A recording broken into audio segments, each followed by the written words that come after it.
नमस्कार शेतकरी मित्रांनो, आपल्या हक्काच्या युट्यूब चॅनल मध्ये सर्व शेतकरी बांधवांचं हार्दिक स्वागत आहे। सर्व शेतकरी बांधवांना एकच विनंती आहे, या साईडला दिसत असलेल्या काळ्या बटनावरती क्लिक करा, जेणेकरून तुम्ही आम्हाला सबस्क्राइब कराल। आणि तुम्ही जर आम्हाला सबस्क्राइब केलं तर शेती संबंधित असेच नवनवीन व्हिडिओ तुम्हाला आमचे सर्वप्रथम पाहायला भेटतील। तर मित्रांनो, आपण या व्हिडिओच्या माध्यमातून यंदाच्या सरसकटच्या पीक विम्याच्या वाटपा संदर्भामध्ये एक महत्त्वाचा असा अपडेट घेण्याचा प्रयत्न करणार आहोत। कारण की यंदाचा सरसकटचा पीक विमा जो आहे तो अंतिम आणेवारीच्या आधारावर मिळणार आहे आणि ज्या जिल्ह्याची अंतिम आणेवारी 50 पैशापेक्षा कमी येत असते त्या जिल्ह्यातील शेतकऱ्यांना पीक विमा वाटपाचा मार्ग हा मोकळा होत असतो। तर मग मित्रांनो, आता कोणकोणत्या जिल्ह्याची अंतिम आणेवारी 50 पैशापेक्षा कमी आली आहे, कोणकोणत्या जिल्ह्यामध्ये 20 जानेवारी पासून पीक विमा वाटप होणार, हेक्टरी किती रुपये वाटप होणार, कोण्या पिकासाठी होणार, ही संपूर्ण माहिती आपण जिल्हानिहाय, तालुकानिहाय आणि संपूर्ण गावाची माहिती म्हणजे प्रत्येक गावाची आणि माहिती आपण या व्हिडिओच्या माध्यमातून घेण्याचा प्रयत्न करणार आहोत।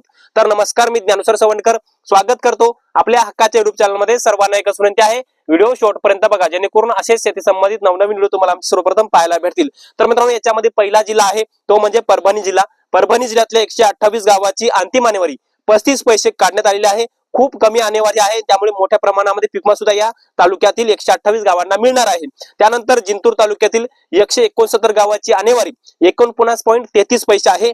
सेलू तालुक्यातील 95 गावाची आणेवारी 46.33 पैसे आहे। मानवत तालुक्यातील एकंदरीत 54 गावाची आणेवारी 45.20 पैसे काढण्यात आली आहे। पाथरी तालुक्यातल्या एकूण 56 गावाची आणेवारी 34 पैसे काढण्यात आलेली आहे। याचबरोबर सोनपेठ तालुक्यातल्या एकंदरीत 52 गावाची अंतिम आणेवारी 40.46 पैसे काढण्यात आलेली आहे।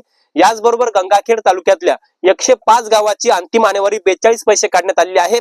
याचबरोबर पालम तालुक्यातल्या 82 गावाची अंतिम आणेवारी 42 पैसे काढण्यात आलेली आहे।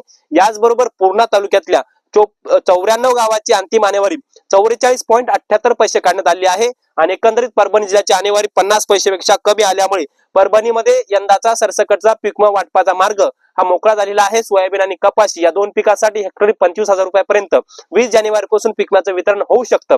मित्रांनो, दुसरा जिल्हा आहे हिंगोली आणि हिंगोली जिल्ह्यातील 152 गावाची आणेवारी 44.06 पैसे काढले आहे। कळमनुरी तालुक्यातील 148 गावाची आणेवारी 39.87 पैसे काढण्यात आली आहे। वसमत तालुक्यातले 151 गावाची आणेवारी 151 गावाची आणेवारी 48 पैसे काढण्यात आली आहे। औंढा नागनाथ तालुक्यातील 122 गावाची आणेवारी 45 पैसे काढलेली आहे। शेनगाव तालुक्यातील 133 गावाची आणेवारी 45.47 पैसे काढण्यात आली आहे। आणि एकंदरीत हिंगोली जिल्ह्यातली अंतिम आणेवारी 50 पैशापेक्षा कमी आल्यामुळे हिंगोली जिल्ह्यामध्ये सरसकट पीक विमा वाटपाचा मार्ग हा मोकळा झालेला आहे। 20 जानेवारी पासून या जिल्ह्यामध्ये पीक विमा वितरण होऊ शकतं। मित्रांनो, महत्त्वाचा जिल्हा नांदेड जिल्हा। नांदेड जिल्ह्याच्या अंतिम आणेवारीकडे सगळ्या शेतकऱ्यांचं लक्ष लागलं होतं आणि अखेर जिल्हाधिकारी नांदेड यांच्या माध्यमातून नांदेड जिल्ह्याची अंतिम आणेवारी जाहीर झालेली आहे। ज्याच्यामध्ये नांदेड तालुक्याची आणेवारी 32 पैसे आहे। अर्धापूर तालुका 37 पैसे अंतिम आणेवारी आहे। कंधार तालुक्याची आणेवारी 32 पैसे आहे। याचबरोबर लोहा तालुक्याची अंतिम आणेवारी 32 पैसे आहे। भोकर तालुक्याची आणेवारी 32.36 पैसे आहे। मुदखेड तालुक्याची आणेवारी 32.33 पैसे आहे। हातगाव तालुक्याची अंतिम आणेवारी 34 पैसे आहे आणि हिमायतनगर तालुक्याची अंतिम आणेवारी 37 पैसे आहे।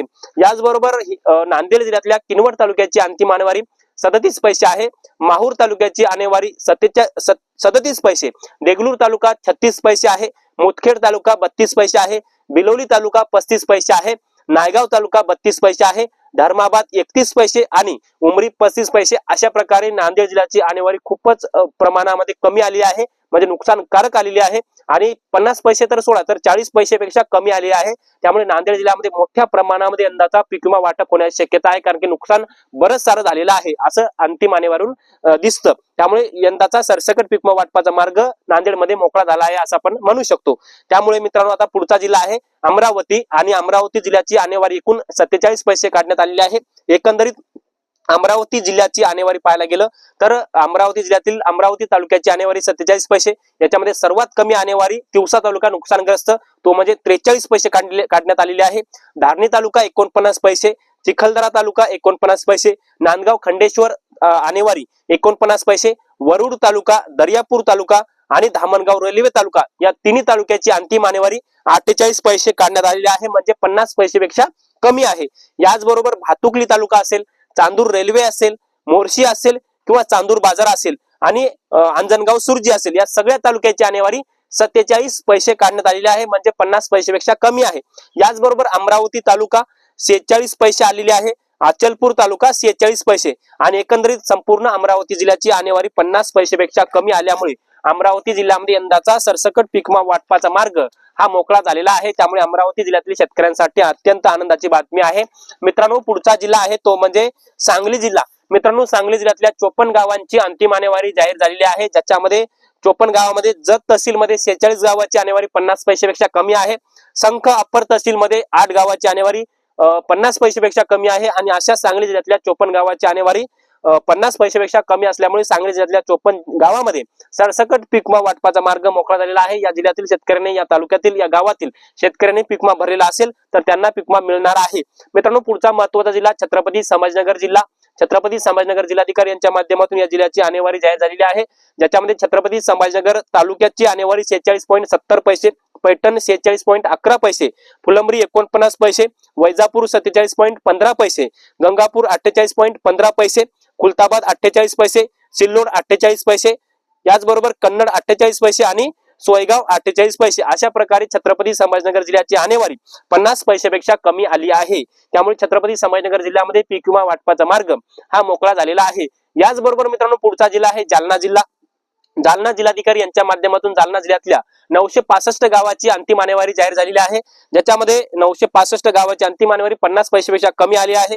ज्याच्यामध्ये 965 गावांमध्ये याच्यामध्ये जालना तालुक्याचा समावेश आहे, बदनापूर तालुका आहे, याचबरोबर भोकरदन असेल, जाफराबाद असेल, परतूर असेल, मंठा असेल, अंबड असेल किंवा घनसावंगी असेल, या सगळ्या तालुक्यातील 965 गावाची आनेवारी जिल्हाधिकारी जालना यांच्या माध्यमातून 50 पैशापेक्षा कमी काढली आहे। त्यामुळे या जिल्ह्यामध्ये सुद्धा पीक विमा वाटपाचा मार्ग हा मोकळा झालेला आहे। त्यामुळे जालना जिल्ह्यातील शेतकऱ्यांना पीक विमा मिळवण्यासाठी ही खूप महत्त्वाची माहिती असणार आहे आणि मदत सुद्धा, आधार सुद्धा हा मिळणार आहे। मित्रांनो, पुढचा जिल्हा आहे बुलढाणा जिल्हा। मित्रांनो, बुलढाणा जिल्ह्यातील जिल्हाधिकारी यांच्या माध्यमातून सुद्धा बुलढाणा जिल्ह्यातल्या 13 तालुक्याची अंतिम आनेवारी ही 50 पैशापेक्षा कमी काढण्यात आल्यामुळे बुलढाणा जिल्ह्यातील शेतकऱ्यांना यंदाचा पीक विमा सरसकट वाटप व्हायला ही मोठी मदत मिळणार आहे आणि मोठा आधार सुद्धा मिळणार आहे। त्यामुळे बुलढाणा जिल्ह्यामध्ये सरसकट पीक विम्याचं वितरण हा मार्ग मोकळा झालेला आहे आणि 20 जानेवारी पासून या जिल्ह्यातील सोयाबीन आणि कपाशी उत्पादक शेतकऱ्यांना, ज्या शेतकऱ्यांनी या पिकाचा पीक विमा भरलेला असेल तर त्या शेतकऱ्यांना हा पीक विमा मिळणार आहे। मित्रांनो, पुढचा जिल्हा आहे यवतमाळ जिल्हा। मित्रांनो, यवतमाळ जिल्ह्यातल्या 16 तालुक्याची आनेवारी 50 पैशापेक्षा कमी आहे, ज्याच्यामध्ये एकूण यवतमाळ 47 पैसे आनेवारी काढण्यात आलेली आहे आणि 16 तालुक्याची आनेवारी 50 पैशापेक्षा कमी आहे, ज्याच्यामध्ये महत्त्वाचं पीक कापूस आणि सोयाबीन आणि कापूस आणि सोयाबीन या दोन्ही पिकाची अंतिम आनेवारी यवतमाळ जिल्ह्यामध्ये 48 पैसे काढण्यात आलेले आहे, म्हणजे 50 पैशापेक्षा कमी आहे। आणि मित्रांनो, अशा प्रकारे जवळपास या 9 जिल्ह्यातील जिल्हाधिकाऱ्यांच्या माध्यमातून या संपूर्ण जिल्ह्यांची आनेवारी 50 पैशापेक्षा कमी काढल्यामुळे या जिल्ह्यातील शेतकऱ्यांना पीक विमा मिळवण्यासाठी मोठा आधार या आनेवारीचा मिळणार आहे आणि आनेवारीमुळे खूप मोठा फरक असतो आणि काही योजना सुद्धा लागू होत असतात। त्याच्यामधली पहिली योजना महत्त्वाची पीक विमा मिळवण्यासाठी खूप मोठा आधार शेतकऱ्यांना मिळत असतो। अशा प्रकारे मित्रांनो, आनेवारी बघण्याचा प्रयत्न केलेला आहे। आता जसजशी जिल्ह्यांची आनेवारी आपल्याकडे उपलब्ध होईल, जसजशी माहिती आपल्याकडे उपलब्ध होईल, तसतशी आपण माहिती नक्की घेण्याचा प्रयत्न करूया। या व्हिडिओच्या माध्यमातून आपण 9 जिल्ह्यांची आनेवारी घेण्याचा प्रयत्न केलेला आहे। आता याच्या व्यतिरिक्त तुमच्या जिल्ह्याची स्पेशल माहिती पाहिजे असेल तर खाली कमेंट करून सांगा, तुमच्या जिल्ह्याची स्पेशल व्हिडिओ आपण नक्की घेऊन येण्याचा प्रयत्न करूया। धन्यवाद।